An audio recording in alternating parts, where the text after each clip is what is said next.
This episode of Tools for the Future is all about typography. I made this with my good friends Maria Judice and Su Hong, so they deserve credit too for some of the content. As with most design, typography and typographic rules are mostly governed with how our eyes see, but we'll get into that in a moment. Also, if you only ever take one design course, it should probably be a typography course. And that's because typography encompasses nearly every other design principle: legibility and function, balance, white space, composition, beauty. Pretty much everything that encompasses design is part of typography. All type and most of design, therefore, is about how our eyes see. It stresses legibility and visual balance over sort of machined metrics between characters. Now, some typography conventions seem to contradict logic or other considerations because they prioritize constructions based on how our eyes see. We classify different typefaces into various categories, but some of these are really no longer meaningful. Historically, some people and cultures prefer serif or sans serif typefaces, but this is more about familiarity than legibility. There's nothing illegible about either serif typefaces or sans serif typefaces. Some people will say that one type is more easily read than the other, but for the most part, this is only within specific cultures and is based on how comfortable people in a particular place or culture are with either, or how used to seeing them they are. Type comes in families and even superfamilies. When you need bold or italics in your piece, you should select the bold or italic type that comes with that typeface. This is because typefaces have been refined and modified in subtle ways to be more clear and relate better within a type family. Now, some applications will mechanically change things into bold or italic, but these manipulations ruin the careful considerations and subtleties that a type designer builds into a specific face. You'll hear these two words used interchangeably: typeface and font. Traditionally, a typeface is a style of type or type family. A type family may have several weights, such as bold or extra bold, etc., and alternatives, such as italics. Each of these fit within the typeface. A font, however, is a specific typeface, style, and size, such as 13-point Roboto Light Oblique. A font is not a family. Technically, a typeface is a collection of fonts that relate to each other. But commonly these days, pretty much everyone uses font instead of the word typeface. It's incorrect, but you'll hear it most of the time. Even Adobe does this, even though they should know better. When trying to tell the difference between typefaces or trying to teach how to do so to clients, you'll find that these letters frequently reveal the most distinction and variation in a common Latin set of characters. A, G, K, M, Q, R, and W are some of the most distinctive letters or characters within any typeface. Less so, certain numbers also have more character. They include 3, 4, 8, and 9. This, of course, is only true for Latin character sets. Other languages will have different characters, and therefore they'll have different characters that are more distinctive than others. We actually read by word shape. We don't parse words out letter by letter, certainly not as adults, maybe when we're learning to read for the first time as children. So the word shape is really important. This is why all caps makes things much more difficult to read than either all lowercase or initial caps and lowercase. What all caps use does is hide most of the distinctiveness of different letters. This makes the outlines more difficult to discern, making text much more difficult to read. Where possible, you should always use lowercase letters appropriately. Typewriters and monospace typefaces, where all the characters have the same width, require extra space after punctuation to differentiate a space from, say, the end of the sentence. This helps indicate when sentences start and stop. Modern typefaces, however, use variable width characters, and they don't require this extra space. Therefore, you should only use one space after any punctuation, not just periods. If you're using a monospace or a fixed pitch typeface, then by all means, 2 spaces are going to be important because it helps signal a reader's eye to where the end of a sentence is. Another typographic detail is where to put quotes. You put most punctuation inside the quote as it creates less visual clutter. In other words, there's less opportunity for the eye to trip and hang on the punctuation. When in doubt, do what creates less convoluted space in the paragraph always. Now, I know that this makes no sense to engineers, for instance, who use quotes to designate specific characters in a variable. Putting punctuation within the quote therefore changes the variable or misspecifies it. But for everything but programming, when we follow how our eyes see, it's important to put the punctuation inside the quote. This works in almost every case with punctuation, but when in doubt, place the quote where it creates the least visual distraction. Now, there's something called smart quotes, and these days most operating systems build in a function that automatically signifies or creates smart quotes. The difference here, as you can see on the left, are hash marks in quotes that are identical whether they precede a word or a phrase or follow the word or phrase. We call these dumb quotes because they don't signify any difference when they're used. Smart quotes, however, are distinctive. The shape of the quotation mark itself helps signify when you're at the start of a quote or at the end of a quote. Where possible, you should always use smart quotes. And many operating systems, as I said, already build these in automatically, but not everyone does. If you care about typographic details, this is one of those things to pay attention to. However, this can sometimes be a problem when you need to explicitly use dumb quotes or apostrophes as when you're indicating feet or inches or other kind of measurements. You may have to go back and recorrect what an automatic system has inserted. Also, regardless of which kind of quotes you use, the typographically correct way to use them at the start of a paragraph is to place them outside the line of alignment. This is called hanging quotes because the quote itself hangs off that line. Sadly, this takes a lot of extra work because after 30 years of word processing and page layout programs, these programs still ignore this typographic detail because it's easier than dealing with the typographic and visual reality of how to do this correctly. It means that you'll likely have to create a separate text box for the leading quote and manually place it next to the paragraph of text. You can also reset the indents for the paragraph to make this happen as well. This is a really minor, subtle detail, but one that shows that you care about design, legibility, and attention to detail.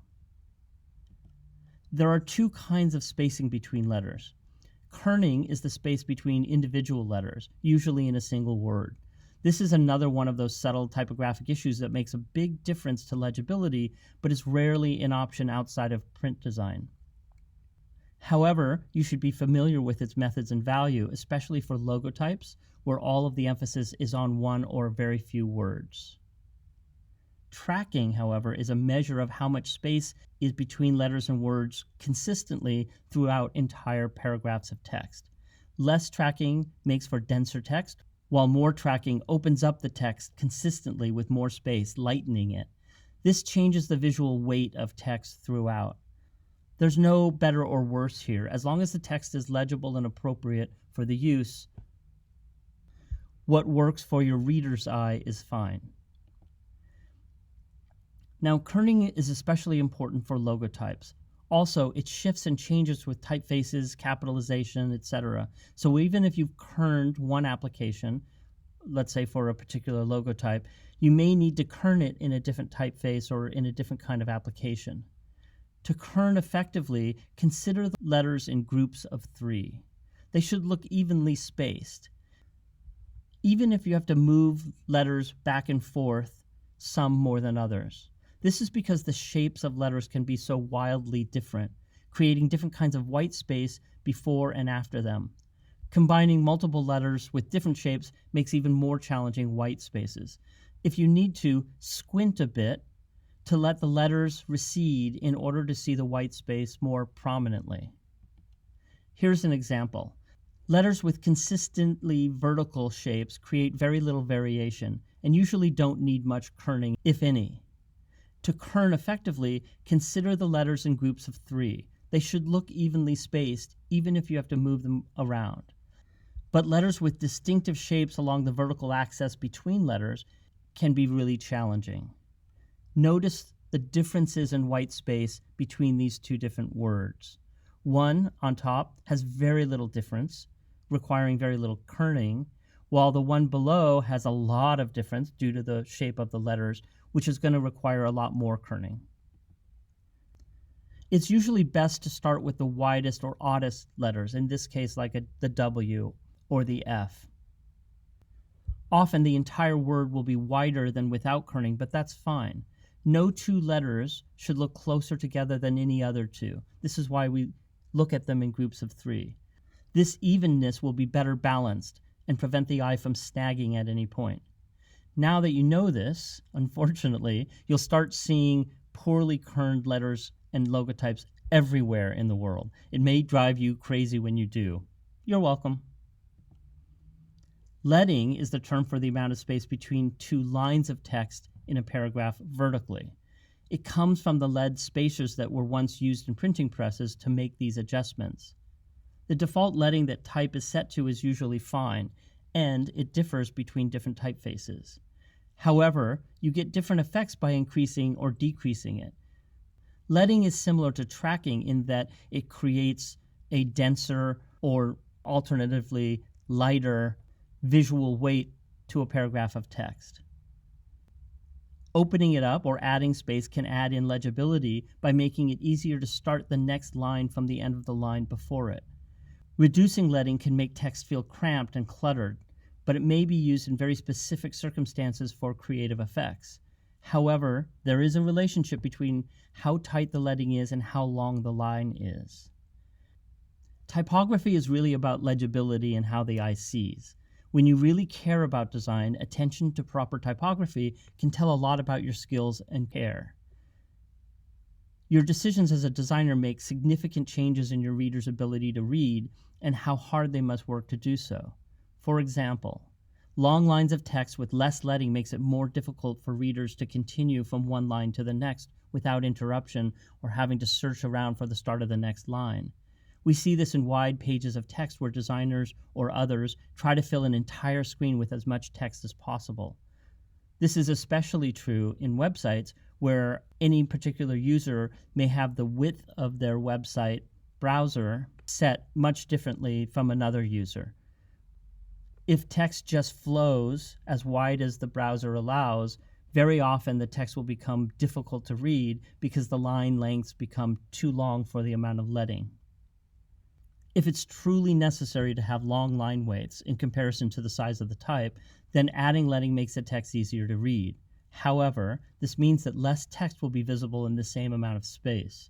It's really a give and take. The longer the line or the smaller the type, the more leading required, and vice versa. There's really no way around this except to not care at all and let the text be difficult to read. As a result, you can often see this in places where people really don't want others to read the text carefully. Think about contracts or user agreements, other kinds of fine print in official documents. They don't care about leading, they don't care about line length because they really don't expect you to read it or they don't want you to read it easily. There are several types of paragraph alignment. We're pretty much all familiar with this: left aligned, right aligned, centered, justified, etc. Most of what we read in Latin languages is left aligned. This is because the eye has a consistent place to pick up the next line of text as someone reads. If we switch to right align, it becomes much more difficult for the eye to search for the start point of the next line. So it's best not to use right aligned unless it's very little text or there's a very specific reason to do so. Centered text is classic looking and is often used for sort of official documents or things like invitations, but it's not easy to read. You can use it when every other element on the page is centered, but unless that's the case, you should really use left align. And justified text plays a little visual trick. By aligning both on the left and right side, it creates boundaries for the eyes and differentiates columns.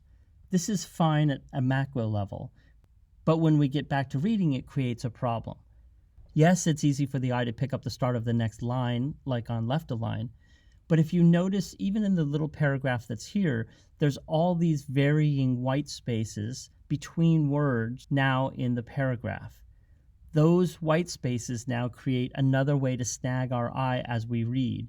And in fact, with long columns of text, it creates what are called rivers, or white spaces that align from line to line vertically, and those white spaces come forward and compete with our visual attention. This is why justified text isn't recommended either unless it's specific kinds of applications. And the amount of space or rivers created in justified text really depends on the line length, the leading, and the size of the typeface. These are all things that you can adjust to lessen the amount of spaces or rivers that are created, but you need to take the time to do so. And with interactive text being so responsive to different conditions, often those situations ruin any of our decisions around justified text. So it's usually best not to use it at all. Here we see an example of the rivers that often get created in justified text.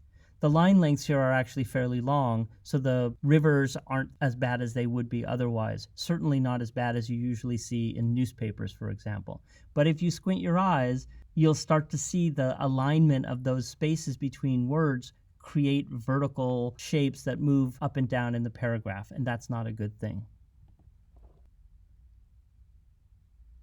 With system text, sometimes you have the ability to alter the tracking, but not usually to the degree that you can in print. And this influences what we call type color as well as contrast. You should choose the tracking that works best for the application that you're using and the situations in which it will be seen. As we've seen in other examples already, alignment is a key feature within typography. There are several ways to align different size words or lines of text. None of them is best or worse. They all have different effects, but you should understand what your options are. In the top example, the smaller words are aligned at the top of the X height of both phrases. In the second example, both phrases are aligned through the middle of the X height. So if you look at the letter O in both cases, the line of alignment bisects both. This is a much less common way of aligning text. In the last example, on the bottom, both phrases are aligned on the baseline. Each of these creates a different effect. Each of these is correct. You should use what works for the composition that you're creating. If you work in different media, let's say digital screen-based design as well as print-based design, you'll find differences between the typefaces that you use in print and the typefaces that are available on the web. These web fonts often are modeled after print-based typefaces, which is great, but they've been optimized for displaying on a screen. When you design across media, you may find that there will be subtle differences between the same typeface in these different situations, and you might choose your typefaces specifically so that they'll align better across media. There are no better and worse typefaces. There are typefaces that work better in certain situations and others that work better in other situations. Pairing typefaces properly helps create a successful type hierarchy and a screen composition that works for readers. You should choose typefaces that your users or readers are comfortable with and that align with your goals for the design. However, you should make sure that the different typefaces you use are distinct enough between them. Often, an easy way to approach this is to use one sans serif and one serif typeface for different kinds of information, and to use those consistently. Mixing more than one serif typeface together, especially if not distinctive, can create confusion for readers about the kinds of text that they're reading. You need to consider all of these factors when you're selecting type and laying it out. And you always need to be working with real content so that you're making proper decisions. Often, when people use what's called dummy type, which is sort of gibberish text, to create a layout, the conditions of the text change radically when real text is used and inserted. Often at this point, the typographic decisions and details that have been made will have to be changed or adjusted because of the real text. Often designers have favorite typefaces, and that's perfectly fine. However, recognize that your favorite typeface, especially ones that are incredibly decorative, for instance, aren't necessarily communicating the same attributes to others that they do to you. We should be making our choices based on how our audiences, our readers, our users react to the design choices that we make. In this way, we trigger behavior and understanding and effect with our design choices. And we need to make sure that the things we trigger are actually the things that we're trying to build an experience around. What these choices trigger in you will not be the same as what they trigger in others. Typographic color is another way to talk about the density or darkness or correspondingly lightness of a block of text. As you can see, different typefaces create different density and therefore different amounts of color. We can use the typographic details that we've already discussed, like leading and spacing and line length, to shift the typographic color or contrast as needed.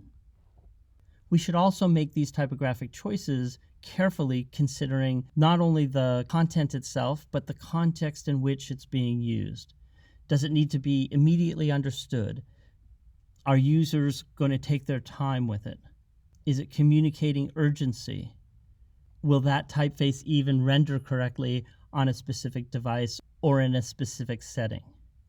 All of these things should be taken into account when we design. We also have to be aware of the most common ways that type is specified in systems. Different operating systems, different rendering engines, different coding systems specify type in different ways. You may, in fact, someday be working on very specific, unusual systems, and you'll need to know how to specify the type in order to manipulate it on screen the way you intend. There are plenty of places online to keep up to date with the latest ways of specifying type attributes in code, especially in CSS or cascading style sheets. Once we start manipulating the color of text, all our decisions may need to be reassessed.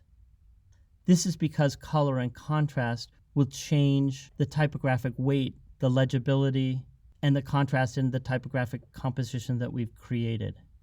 Obviously, using colored text on different colored backgrounds is also going to create opportunities for legibility problems. You can listen to the episode on color that covers several of these. When we create a composition with text, we're implicitly creating a hierarchy on the page or on the screen of which elements are most important and which aren't. This is also called read. In these examples, what are the most important things on the page for someone to read? Is it the most prominent thing? What's the second or third most important thing? Those are called second or third reads. An easy way to test this on your design is to squint your eyes, and the thing that's most easily discerned will be the first read.